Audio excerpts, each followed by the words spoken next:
Nos versículos anteriores ao versículo 9, hoje vamos abordar do 9 ao 15 de Mateus 6, Jesus está falando sobre a sinceridade ao orar, né? Não ser hipócrita e orar com sinceridade, oração genuína, oração com o coração derramado diante de Deus. Foi isso que estudamos na lição anterior. E Jesus fala de orar em segredo, orar no quarto em segredo. Eu deixei claro que não é só para orar em segredo, mas que a oração em segredo, ela nos traz o conforto, a tranquilidade de nos derramar o mais íntimo do nosso ser perante Deus. Quando a gente quer conversar com alguém em privacidade, a gente quer conversar de forma privada porque a gente não quer que as pessoas ouçam, porque eu quero me derramar, porque eu quero falar com sinceridade algo que está no meu coração. E o que Jesus está falando não é que era para só orar em segredo, não é só para estar em particular. É muito bom e é importante que tenhamos momentos a sós com Deus. Esses momentos nos ajudam muito a estar na presença de Deus. Mas o que Jesus está expressando naquele momento ali, sobretudo com relação a escribas, fariseus, hipócritas, quando orares, não sejam como os hipócritas, né, de pé nas sinagogas. Não está falando da oração pública, aquela que a gente faz na igreja, mas está falando de pessoas que chegavam na sinagoga e, sem serem convidadas, oravam e oravam em voz alta para que todos ouvissem como a sua oração era bonita, como a sua linguagem é bem falada, como ele articula bem as palavras, no caso do português, né, no nosso caso do português. Claro que a gente vai orar em público, claro que a gente vai ser convidado a orar em público e é claro que a gente tem essa preocupação com o português, com o que falar, com a sequência lógica, com o encadeamento lógico, senão ninguém vai entender nada, vai ficar confuso e também não vamos chamar mais para orar. Veja, a motivação é aquilo que Jesus quer trabalhar. Qual é a real motivação da oração? Quando a gente está em segredo, quando a gente está em particular, quando a gente está em secreto, né? Essa motivação ela acaba ficando mais evidente. Eu estou orando em secreto, ninguém para ouvir, se o português está bem falado, mal falado, se as palavras estão corretas ou não. O que Jesus está querendo é purificar, como diz o nosso professor aqui, o nosso pastor comentarista, é purificar as nossas motivações. O que te motiva a orar? E aí, então, nessa parte anterior, ficou muito claro que Deus conhece a intenção do coração e se a oração não for genuína, você não tem nenhuma conexão com Deus. É aquela oração que eu comecei o vídeo anterior falando, né? A oração que não passa do teto ou nem ao teto chega. Aquela oração vazia, aquela oração que não faz você estabelecer uma conexão com Deus. Sabe? Às vezes a pessoa quer falar e você deixa a pessoa falar e ela está falando, você não está entendendo nada. Mas ela está precisando falar, então deixa ela falar. Houve comunicação? Não houve comunicação. Talvez tenha havido ali uma explosão, talvez tenhamos, a pessoa tenha só se esvaziado, mas não comunicou nada, porque eu não entendi nada, não tinha sequência lógica, início, meio e fim, nada disso. Ok? Bom, na sequência disso, Jesus traz em Mateus, no texto de Mateus 6, dos versículos 9 a 15, um modelo de oração, né? E esse modelo de oração ele existe também em Lucas 11, de 1 a 4, tá? Sendo que o texto de Lucas 11, de 1 a 4 é um texto muito mais curto. Vamos ler os dois textos? Bom, lá em Mateus 6, de 9 a 15, o título que aparece, eu gosto de ler esses títulos, porque esses títulos não foram colocados necessariamente pelos tradutores agora, alguns deles são dos escritos antigos. E está lá escrito assim, a oração dominical, só domingo, enfim, a oração pública, né? Portanto, vós orareis assim, Jesus dizendo: Pai nosso que estás no céu, santificado seja o teu nome. Venha o teu reino, faça-se a tua vontade, assim na terra como no céu. O pão nosso de cada dia dá-nos hoje. Perdoa-nos as nossas dívidas, assim como nós temos perdoado aos nossos devedores. E não nos deixe cair em tentação, mas livra-nos do mal, pois teu é o reino, o poder e a glória para sempre. Amém. Porque se perdoares, já saiu do modelo, né? Porque se perdoares, versículo 14, aos homens as suas ofensas, também vosso Pai Celeste vos perdoará. Se, porém, não perdoarem aos homens as suas ofensas, tampouco vosso Pai vos perdoará as vossas ofensas. Esse é o texto de Mateus 6, de 9 até 15. Em Lucas 11, de 1 a 4, há a mesma narrativa muito mais comprimida, muito mais sucinta. E lá também chama de oração dominical, né? Por curiosidade.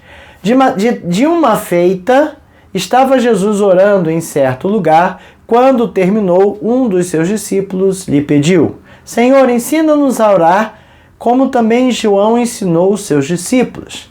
Então ele os ensinou: quando orares, dizei: Pai, santificado seja o teu nome, venha o teu reino, o pão nosso cotidiano dá-nos de dia em dia, perdoa os nossos pecados, pois também nós perdoamos a todos os que nos devem, e não nos deixe cair em tentação.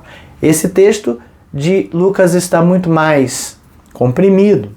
A observação aqui, algumas observações aqui, né? A primeira delas, cada um escreveu o texto, o evangelho num determinado momento, com as narrativas e as pesquisas que foram devidamente feitas naquela época, ok? Então, não é dissonante por não ter algumas palavras. Mas Lucas acrescenta um fato interessante, que os discípulos pediram a Jesus para lhes ensinar a orar. Pode ser que Jesus estivesse falando ali: quando vocês orarem, em Mateus, não sejam como os hipócritas, né, que oram assim, assim, não usem de vãs repetições. E aí algum discípulo o pediu para ensinar a orar, ok? Acontece que, infelizmente, muitas pessoas usam este modelo de oração com vãs repetições, usam como uma reza, apenas dizendo as palavras. Olha, se você gosta de fazer a oração do Pai Nosso, não há problema, desde que você de fato, esteja conseguindo, na hora que você está orando, expressar profundamente aquilo que você está dizendo.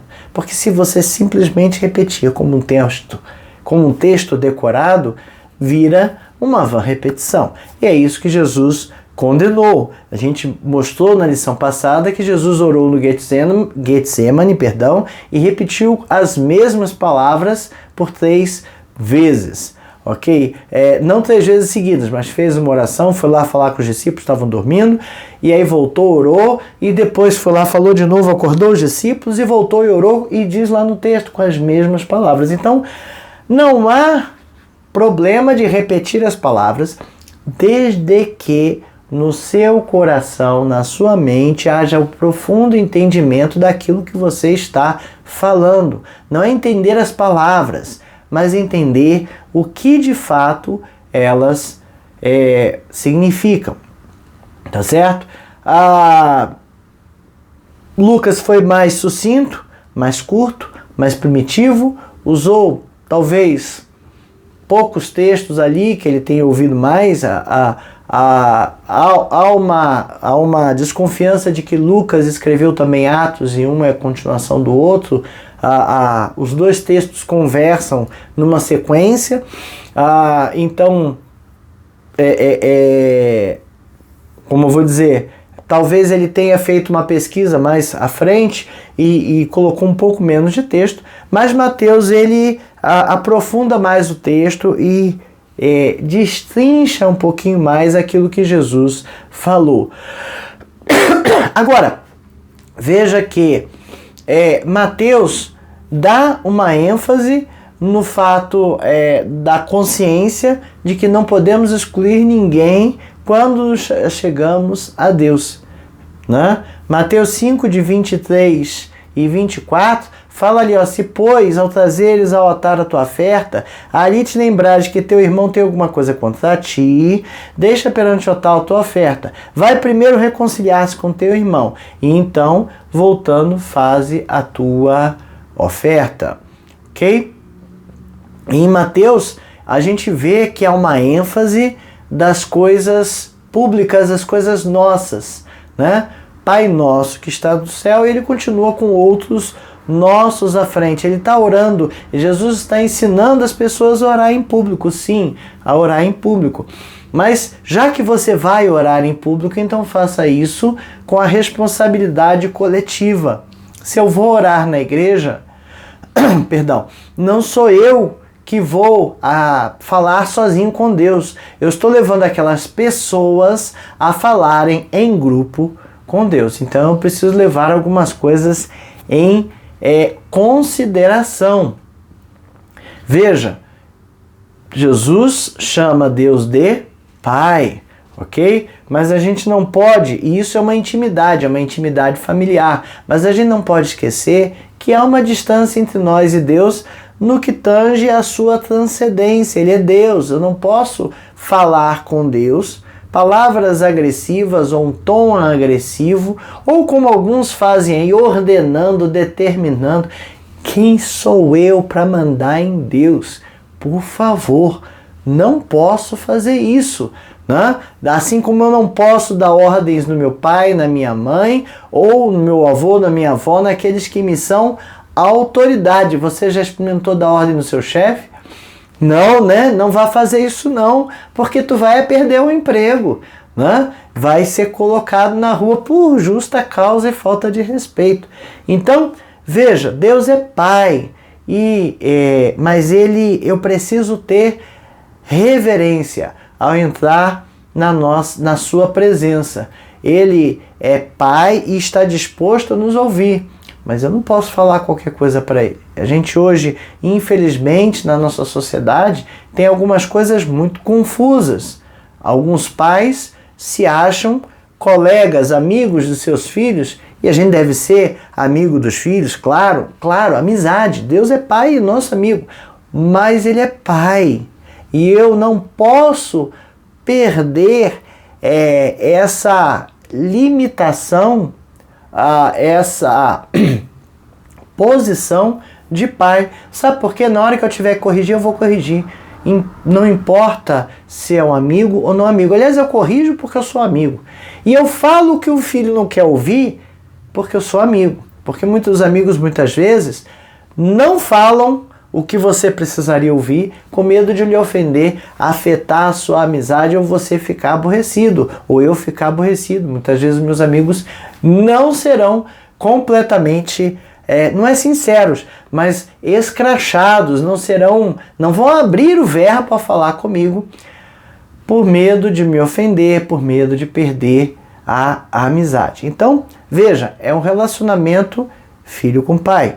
Tenho amizade, tenho intimidade, posso chegar a ele a hora que eu quiser, ele está de ouvidos abertos para me ouvir a hora que eu quiser. Mas na hora que eu errar, meu irmão, ele vai me corrigir. E na hora que nosso filho erra, a gente tem que corrigir. É obrigação de pai.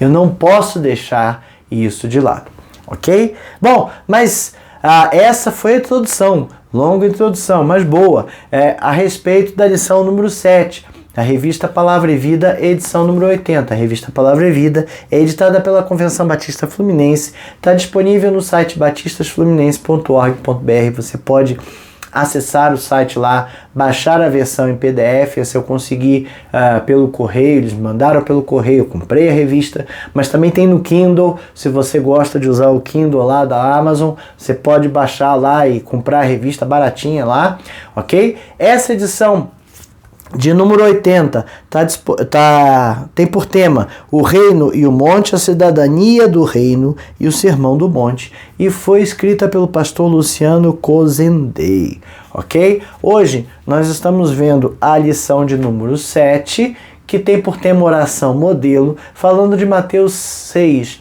de 9 a 15, que é conhecido por nós não como oração dominical, nem como oração modelo, mas é conhecido como oração do Pai Nosso. E infelizmente, e eu digo infelizmente porque cai no vãs repetições, é usado como reza algumas vezes, ok? Repito, se você gosta de usar a oração do Pai Nosso e fazê-la, não tem problema, desde que você entenda a profundidade das palavras e do que está sendo dito nesta oração, ok? Mas a pegada aqui da lição não é sobre usar o modelo como formulário. Eu não vou pegar um modelo de formulário de inscrição e vou encaminhar o modelo de formulário de inscrição. Eu vou pegar aquele modelo e vou colocar os meus dados para fazer a minha inscrição, ok? Por isso que a gente critica o uso do modelo como a oração em si. Mas faça um paralelo. Pai nosso que estás no céu, Senhor Deus nosso. Eu sei que há uma distância entre eu e você e tu, né? Mas eu sei que tu me dás acesso à sala do trono. Santificado seja o teu nome. Santo, santo, santo é o teu nome. Então você consegue falar as mesmas coisas com outras palavras e dá para fazer um paralelo bacana. Quem sabe depois a gente grava um vídeo sobre usando o modelo da oração. Mas a nossa pegada aqui é sobre o que está nesse modelo perante tudo que temos visto. E o primeiro tópico da nossa lição fala assim: quem tem Deus por Pai não é egoísta. Lembra de tudo que a gente falou? Das bem-aventuranças, do reino, ser cidadão do reino, do amor ao próximo, né? De não estar preocupado com as coisas que eu vou ganhar, mas com as coisas que os outros precisam, entendeu? Isso tudo tem a ver com egoísmo, né?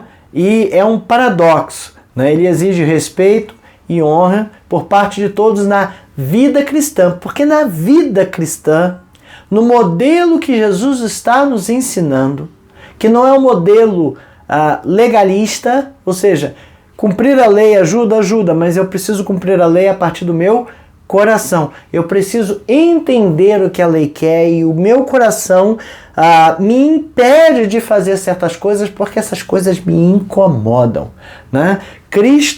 Deus está em Cristo e nós encontramos Cristo nas outras pessoas, em nós e naqueles outros crentes também. E aí a gente precisa entender que vão ter diferenças entre eu e os outros crentes e os outros filhos de Deus. O reino de Deus não faz acepção de pessoas.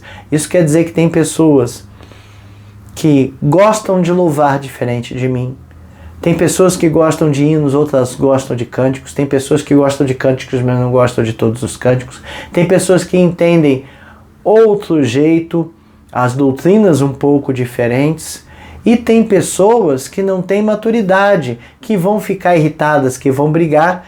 Mas não é filho de Deus, não é crente. Não sou eu que vou julgar. Mas a gente precisa entender que Cristo está nos outros crentes também. E aí, o reino de Deus e Deus não faz acepção de pessoas. E eu preciso estar na congregação congregando com ela. E são pessoas diferentes de mim, que entendem coisas diferentes, praticam coisas diferentes, não fora da doutrina, mas costumes diferentes. Isso que eu quero dizer. E algumas têm um grau de maturidade muito maior que o meu, e outras têm um grau muito menor do que o meu, né? Então, nosso autor cita aqui o Carson, né? Cristão não deve orar em um magnífico isolamento. A gente pode orar e deve orar em particular com Deus, mas a nossa espiritualidade, ela precisa ser exercida em koinonia, na congregação, junto com os irmãos diferentes. Aquele que ainda fala mal dos outros, que reclama, eu reclamo às vezes, né? Às vezes eu cometo uma gafe, às vezes eu sou um pouco mais agressivo, minha paciência hoje não tá boa, né? E aí eu preciso que o irmão tenha paciência comigo, eu preciso ter paciência com o irmão. É todo mundo diferente. Ah, eu não gosto de ir na igreja. Poxa, é tão complicado, aquele pastor faz isso, o outro irmãozinho acha que é dono da igreja, fulano não sei o que, tá, tudo isso acontece. Mas a gente precisa ter o entendimento de que somos pessoas diferentes, cidadãos do mesmo reino. E eu não posso me isolar na minha espiritualidade e viver sozinho, achando que eu estou aqui me relacionando com Deus e está tudo bem. Sabe por quê? Para chegar no céu você vai encontrar essas pessoas também. É bom começar a aprender a se relacionar aqui, tá? E as pessoas precisam de amor, e nós precisamos de amor, e precisamos, nestas situações, apresentar o amor de Deus, ok? Então, espiritualidade e isolamento exacerbado são conflituosos, ok? Por isso que a gente não pode ir para este isolamento. O isolamento, volto a dizer mais uma vez, é bom estar em privado com Deus, derramando o nosso coração. Mas eu vou falar também, eu vou orar também na igreja, tá certo? E a minha oração é para Deus. E agora tem outras pessoas juntas. Por que eu vou orar em voz alta? Porque eu estou levando estas pessoas a falarem com Deus. Juntas. Eu estou falando por elas. Você gosta, não gosta de todo mundo que está ali? Concorda com todo mundo? Não concorda? Não importa. Você vai levar essas pessoas a falar com Deus. E aí a gente precisa entender que ao nos dirigir a Deus, ou ao dirigir esta congregação a Deus, a preocupação não é minha, não é a minha preocupação com Deus, mas é a preocupação do todo. Ele é o nosso Pai, e a Ele eu vou agradecer o nosso pão, o meu e de todo mundo. Eu vou pedir perdão pelos nossos pecados, né? Pelo pão, pelo sustento que Ele dá, o sustento diário que Ele dá a todos nós. Eu vou pedir perdão pelos nossos pecados, porque eu pequei, mas eu só sei dos meus pecados. Todos pecamos, e pecamos o tempo todo. Pecamos o tempo todo. Não adianta você dizer ali, não vou orar, não vou pedir a Deus perdão pelos meus pecados, porque pode ter alguém aqui que não pecou, pelo menos nos últimos minutos, desde que pediu perdão a Deus. Enfim, todos pecamos, e pecamos muito. E as nossas tentações, as tentações vêm para todos nós. Não sou só eu que vou orar. Eu vou orar pela congregação, e pela congregação sei que todos têm estes problemas, essas situações, tá certo? Nosso comentarista, de forma bem sucinta e rápida, né, mostra algumas coisas que essa oração nos traz, esse modelo de oração nos traz, de forma que nós sejamos sinceros e inculpáveis perante Deus, né? A oração lá começa, Pai Nosso, então é coletivo, é o Pai de todos os crentes que estão ali, né? De todos os cidadãos do reino. Está nos céus, Pai Nosso, estás no céu. Há uma intimidade com Deus, porque Ele abre essa intimidade para conosco, mas há um limite. Eu não posso extrapolar um determinado limite. Quando o guarda me para na rua, ali no carro, me pede os documentos, eu não posso xingar. Se eu xingar, eu vou preso, porque eu extrapolei o limite. Se eu agredir, se eu brigar com ele, vou acabar sendo preso, porque eu extrapolei o limite. Eu não posso extrapolar esse limite. Ele é Deus. venha o teu reino, ou venha a nós o teu reino, em algumas outras versões aparece assim, né? O que quer dizer?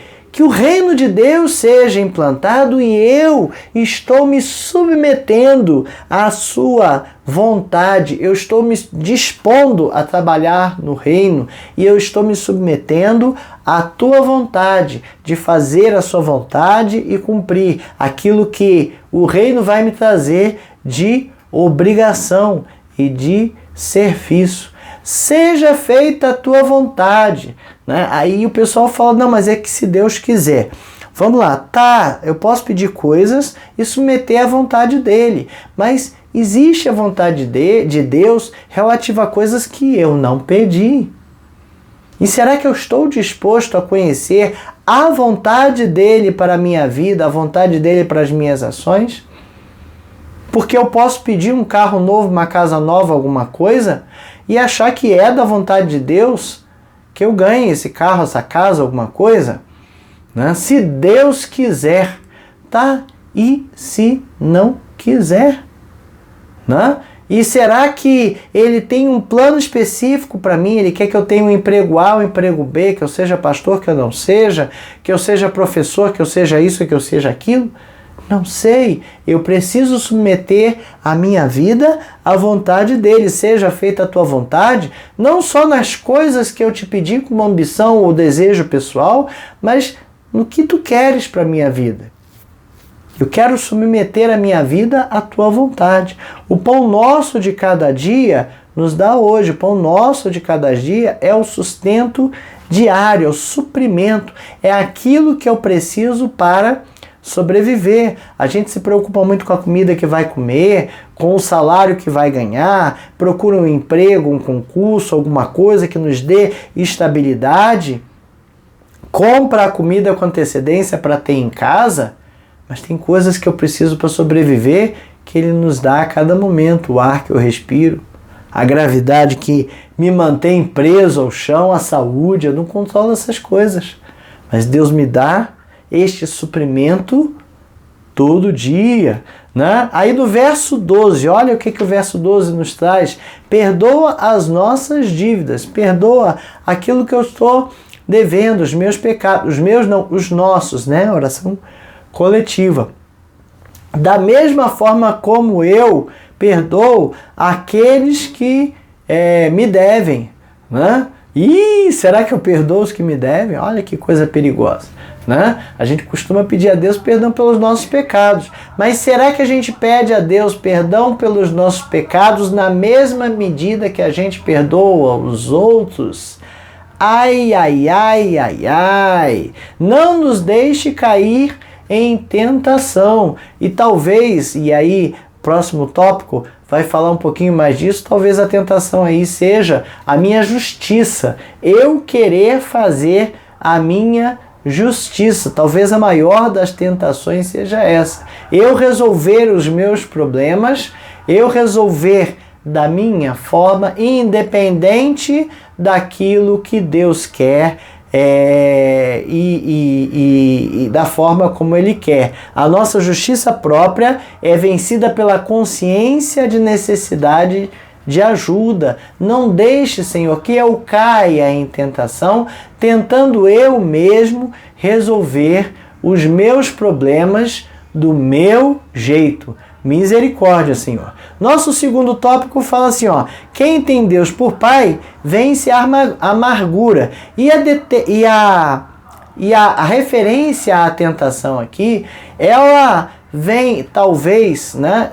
Ela vem detalhada nos versículos 14 a 15, relativo ao versículo 12. Então vamos voltar lá. O versículo 12 diz: e perdoa as nossas dívidas, assim como nós temos perdoado os nossos devedores. No 13 fala de não deixa cair em tentação. E no 14, porque se perdoares aos homens as suas ofensas, também vosso Pai Celeste vos perdoará. Se, porém, não perdoarem aos homens as suas ofensas, tampouco vosso Pai vos perdoará as vossas ofensas. Veja que Jesus está falando aqui uma relação de causa e efeito muito importante. perdoa as nossas dívidas como eu perdoo aqueles que me devem. Deus, perdoa os meus pecados, perdoa o que eu errei, na medida daquilo que eu perdoo os outros. E será que eu perdoo os outros se não estou pedindo para não perdoar, né? Se eu não perdoo, estou pedindo para não perdoar. E Jesus vem explicar que se você perdoar aos homens as suas ofensas, Deus também o perdoará. Mas se você não perdoar, então Deus não perdoará as vossas ofensas. E não perdoar as ofensas causa um sentimento de amargura. E aí o nosso comentarista traz desta palavra, que não está expressa desse jeito. Amargura. Quando eu não perdoo as pessoas que me ofendem, eu tenho um sentimento de amargura. E esse sentimento de amargura faz muito mal, além de impedir que Deus me perdoe das minhas falhas. Como é complicado, como é difícil tirar este sentimento de amargura e perdoar aqueles que nos ofendem.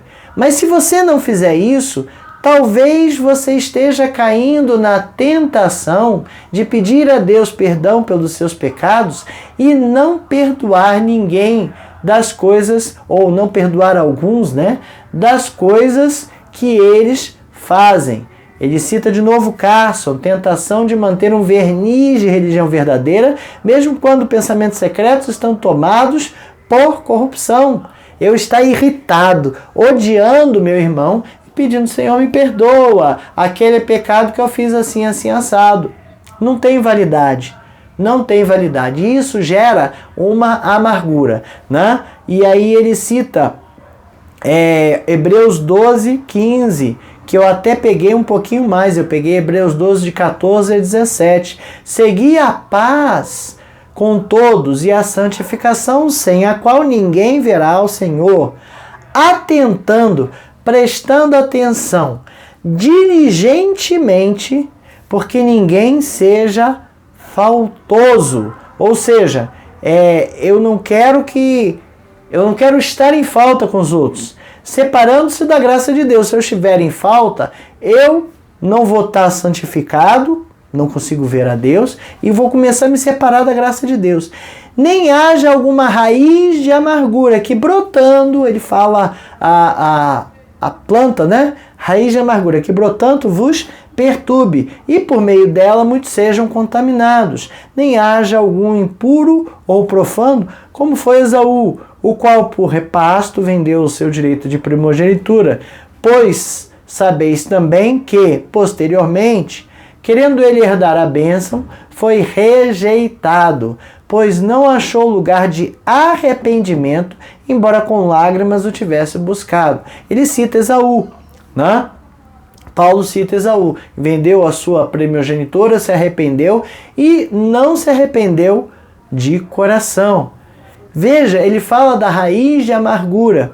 Eu imagino que às vezes, eu lembro da imagem que às vezes tem uma árvore perto na calçada de casa, e aquela árvore começa a crescer, depois de muitos anos ela começa a levantar suas raízes debaixo da calçada e quebra a calçada, né? Já fica feio por ali, e se você deixar, ela continua, às vezes se estende por debaixo do muro da casa ou de uma parte da casa, e ela vai quebrando o fundamento da casa, o fundamento do muro, e vai destruindo as coisas.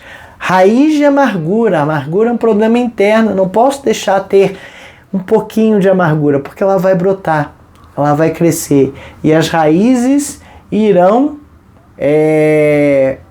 incomodar, irão perturbar, tá?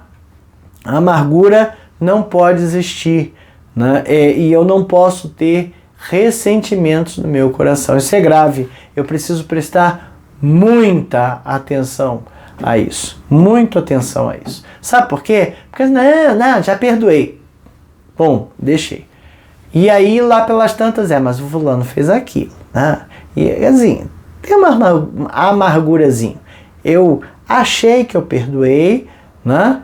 e eu estou encobrindo a minha amargura com mentira. Ai, ai, ai, Deus nos livre disso, né? Mas em algum momento eu vou acabar tornando esta amargura pública. E esta amargura pública fará com que apareça que eu sou mentiroso, né? Que eu não perdoei. E isso é triste, tá certo? E a primeira manifestação dessa amargura é o ressentimento da ira não resolvida. E aí, sabe o que é? Não, primeira manifestação de ressentimento da ira não resolvida é o bloqueio de comunicação. Hoje a gente vê isso nas redes sociais, né? Quando alguém briga com alguém, vai lá e bloqueia. Bloqueia o WhatsApp, bloqueia o Instagram, o Facebook, o Snapchat, e tudo. Bloqueia tudo. Bom, bloqueei. Não quero mais falar com essa pessoa. Né? Isso é amargura. É amargura. Mas a gente vê que há um bloqueio na comunicação às vezes, porque às vezes a pessoa não quer nem conversar, ou você senta para conversar e ela reage com as coisas que você falou. Né? Então, veja, a gente não pode deixar ressentimentos serem guardados. Eu não posso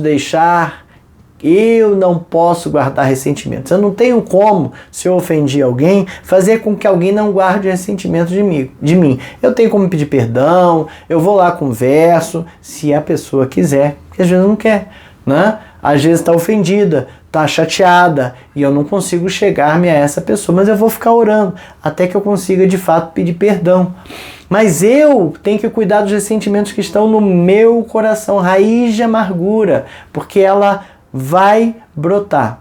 Mais cedo ou mais tarde, ela vai brotar. E sabe o que acontece quando eu tenho esse ressentimento e não cuido dele e não elimino? Eu acabo sendo mentiroso, sabe? Aí a minha oração já perde a sinceridade. Não é à toa que Jesus gastou ali 4 versículos, né? Um pouco mais de explicação a respeito disso, né? Não perdoa os nossos pecados, como perdoamos os nossos ofensores, não deixe cair em tentação, e vem falar, se você perdoar, Deus perdoa, se não perdoar, Deus não perdoa, entendeu?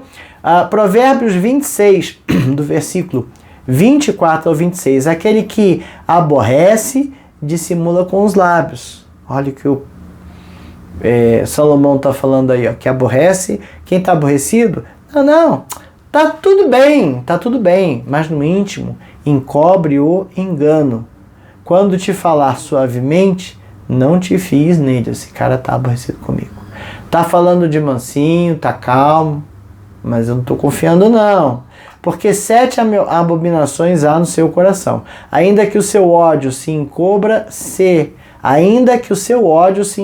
com engano, a sua malícia se descobrirá publicamente. Cuidado, se a pessoa está ofendida com você e está dizendo da boca para fora e você não percebe de fato que ela não está ofendida, cuidado.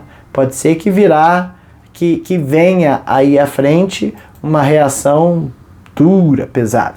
Nosso terceiro tópico então fala que quem tem Deus por Pai vence a hipocrisia religiosa, que era a motivação dos versículos anteriores a esse modelo de oração. Quando orares, não sejam como os hipócritas. O que é o hipócrita? Né? É aquele que está interpretando, que não está fazendo uma oração sincera, que não está falando com Deus de coração, de forma sincera. Está falando palavras bonitas, corretas, vamos dizer assim, a resposta do gabarito, sabe? A gente faz, às vezes as pessoas perguntam uma coisa para você e você fala assim, olha, eu sei qual é a resposta do gabarito, ou seja, o que eu tenho que responder, mas meu coração não está inclinado para isso. E eu vou falar o quê? Falar a resposta do gabarito ou vou falar o que o meu coração tem? Jesus está tentando mostrar como se destrói esta hipocrisia religiosa, sinceridade de coração. E sendo bem sincero, assim, hipócrita é uma palavra muito forte e a gente não gosta, não admite, não acha que seja legal que alguém nos chame desse jeito. Mas, se a gente for olhar a fundo, em algumas vezes a gente é hipócrita. Hipócrita no sentido de estar ofendido. Não, tá tudo bem. Deixa pra lá, tá tudo bem. E não tá. Certo? E aí eu tô sendo hipócrita. Eu preciso encontrar estas coisas no meu coração quando elas acontecem, e eu preciso tratar estas coisas. Por isso que o nosso comentarista diz que nós precisamos, a maioria de nós, né, é pouco mais do que um aprendiz no que tange a orar. Porque a gente precisa aprender a não ter este tipo de hipocrisia. Verdade é verdade, mentira é mentira, eu não posso relativizar a verdade.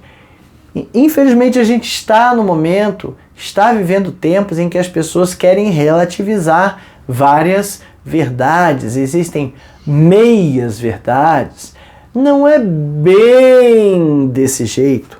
Veja bem, né? Quando a pessoa fala veja bem, eu já boto o pé atrás, olha, lá vem bomba, né? Por quê? Porque é certo, errado, errado, mas as pessoas não gostam disso, do certo, errado, errado, né? E às vezes a gente deixa de falar, as pessoas deixam de falar as coisas que tem que falar, porque querem ter um certo prestígio, querem ter uma certa importância social, né? Se eu falar uma verdade na hora que eu estiver orando, o pastor não me chama de novo para orar. Então vou ter cuidado com o que eu vou falar aqui, para que ele me chame de novo, né? Não é isso. A gente precisa falar, vamos lá, também vamos separar tato, né? Tato e oportunidade. Não vou falar uma verdade para o pastor na hora que ele me chamar para orar na igreja, né? Não vou começar a brigar com o pastor no meio da oração. Não é isso, tá? Mas eu preciso chegar-se a ele e comentar com educação, com respeito, com submissão, com tudo que ele merece, as coisas que estão no meu coração, tá certo? E a verdade, a sinceridade precisa ser vista como uma bússola. Se eu estou errando, eu preciso saber que eu estou errando. Se eu estou não estou sendo sincero, eu preciso saber que eu não estou sendo sincero. Se eu estou sendo hipócrita, porque tem alguma coisa no meu coração que eu não perdoo, e eu estou pedindo a Deus que me perdoe de acordo com aquilo, né, como eu perdoo os meus ofensores, eu não estou perdoando nada, né? Eu preciso tratar isso. Tá certo? Então, esta verdade, a verdade, né, as coisas claras, limpas e corretas precisam estar nítidas na minha frente e serem usadas, como ele fala aqui, numa bússola. Qual é o norte, para que lado que eu tenho que seguir, né? Ações da vida e sustentáculo para a construção de dimensão ética, moral ou espiritual, né? E a gente precisa fazer uma autoavaliação. Isso é imperioso, né? O texto ali da ceia, em Coríntios, né, Paulo fala, porque eu recebi do Senhor, eu também ensinei para lá, e no final ele fala, examine-se, pois, o homem a si mesmo. Ou seja, tem alguma coisa errada, eu estou errado em alguma coisa, eu preciso me examinar. O versículo lá atrás diz assim, ó, se confessarmos os nossos pecados, Deus é fiel e justo para perdoar os nossos pecados, mas eu tenho que confessar. Eu preciso dizer o que está errado. Eu preciso dizer o que está errado. E eu preciso dizer aquilo que está me chateando. Eu fiquei chateado com o irmão, eu fiquei chateado com o pastor, eu fiquei chateado com minha esposa, com meu esposo, com meu filho, com minha filha, com meu pai, com a minha mãe. Eu fiquei chateado. E eu preciso resolver isso. Eu preciso tratar isso. Eu preciso chegar à pessoa e conversar, não tem jeito. Tá certo? Nós precisamos limpar os nossos corações disso. Senão a gente não consegue alcançar aquela estatura de varão perfeito, sabe? A medida da fé de Cristo. Eu não consigo. porque eu tenho que tirar essas coisas. Eu tenho que tirar essas coisas. Né? Eu preciso, para ser cidadão do reino, eu tenho que caminhar nessa direção de estar cada vez mais perfeito do jeito que Jesus quer. A vida precisa de equilíbrio entre responsabilidade e privilégios.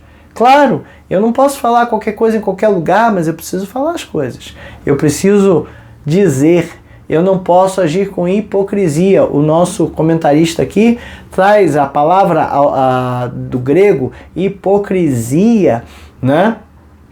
É representar um papel, e esse termo veio lá da antiga Grécia, onde a gente tinha lá os anfiteatros, as peças teatrais, e a pessoa que entrava no personagem, entrava no comportamento, no papel do personagem, e ele fingia, né? Ele representava. E a hipocrisia veio dessa palavra nesse sentido. E aí chegou no nosso tempo como um xingamento, né? Hipócrita, né?